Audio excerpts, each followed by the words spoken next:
అంటే కేసీఆర్కి వీళ్ళ నాకు తెలిసిన కాడికి కేసీఆర్కి బహుశా ఇవన్నీ లోతుగా ఆలోచన చేసే గుణం అతనికి ఉన్నది. అతను కూడా లోతుగా ఆలోచన చేస్తాడు. బహుశా కేసీఆర్ అనుకుంటాడొచ్చు పిల్లలు దారి తప్పినట్టున్నారు అనుకోవచ్చు. మళ్ళా పిల్లలు దారి తప్పినట్టున్నారు అని కేసీఆర్ గారు బహుశా అనుకోవచ్చు. సరే అనుకుంటారని నేను అనుకుంటున్నా. ఎవరు ఒప్పుకున్నా ఒప్పుకోకపోయినా ఒక కుటుంబానికి వారసుడు కొడుకే అవుతాడు. ఏ చరిత్ర కూడా కూతురు వారసురాలు అయినట్టు ఎక్కడ కూడా ఏ చరిత్ర కూడా లేదు.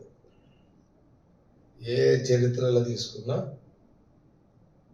కొడుకు లేని పరిస్థితిలో కూతురు వారసురాలు అవుతుంది.